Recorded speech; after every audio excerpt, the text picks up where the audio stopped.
16 years ago, I had a daughter. We called her Natasha Anzazi. But Natasha went to be with the Lord when she was 3 months.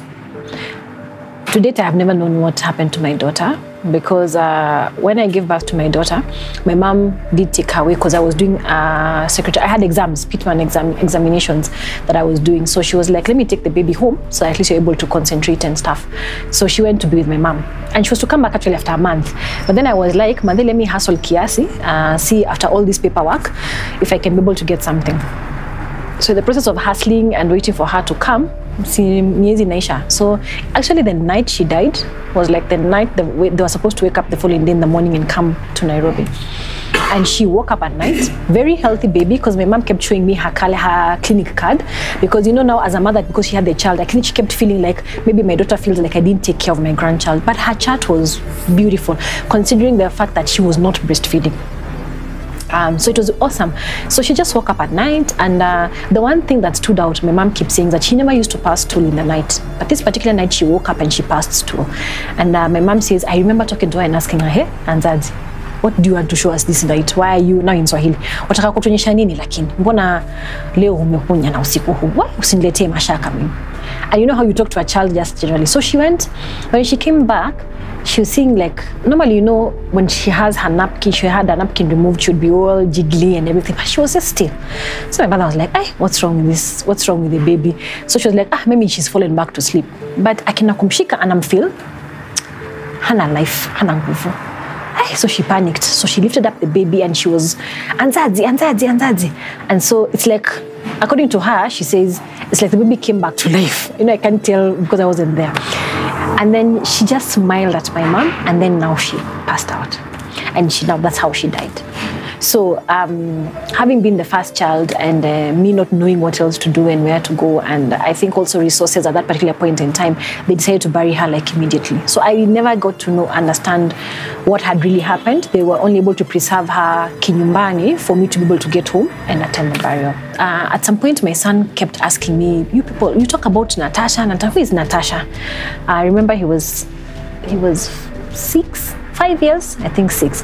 And when he went to Sunday school, people were being told to say their names and if they have a sibling. So my son didn't have a sibling. So what he said, he got up and he said, my name is Nathaniel. And then he mentioned his friend's sister as his sister.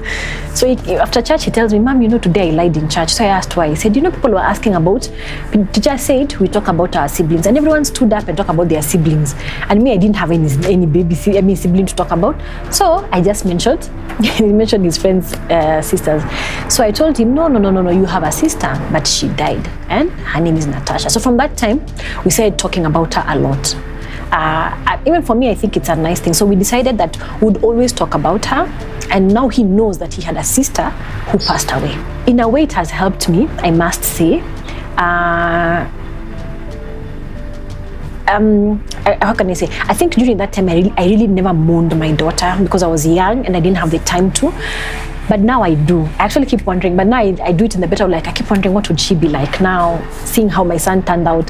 And my son keeps thinking, Mommy, do you think should be snatching the remote from me? Those are the conversations we have in the house. I think it's good for me and it's also good for him. It affected me for a while because I went into depression. And actually even now when I had my son, when we got to the 3-month milestone, you know, you're kind of scared, The good thing is that my mom was around. In fact, I think the one time that I was able to completely handle my child was after he had actually passed the 3-month, going to 6 months. The reason being, I had a fear. So I would breastfeed my baby, my mom would take care, and I had a lady who was taking care, kunga, that's what we call them, kungu wangu. She's called Zakia. So she was there, and they used to take care of the baby much of the time. So by the time I was really actually even bathing my baby and everything, it was way past 6 months. And I remember when he was 6 months, going on 7, he contracted rotavirus. And so he was vomiting and everything. And when you talk to the mothers, wanakuambia tu, hoi, unajua rotavirus inawanga watoto. And I was like, I can't imagine this is what is going to happen to my son. But luckily, and I always thank God for this thing, every time he would vomit, he wanted to breastfeed. Every time he would vomit, so at least he was rehydrating in one way or the other. And then that cloud passed. Now what has happened is, this is the first time I'm also saying it, is that when people have babies, I don't visit them until the baby's past the 3-month mark. And so many of my friends, I think, have wondered what's wrong with Kanze. Like, we're all excited about this baby coming and walking through the journey, and they give birth and Kanze disappears, and they've never understood why. I'm hoping it's a milestone I can be able to go through now that my sister is expectant, that now I can walk this and jump it. But otherwise, it's my greatest fear, handling 0 to 3 month old babies. And even when Lulu had her second born, I was like, yeah, let me do this. Even unknown to her, I pulled out at some point, and I think she never figured out why I pulled out. And to date, me and her last born have never bonded as much as her firstborn, because I pulled out. It really got to me at some point, and I would find myself always crying. So I figured the best thing was to stay away. So to date, I still can't handle a 0 to 3 month old baby.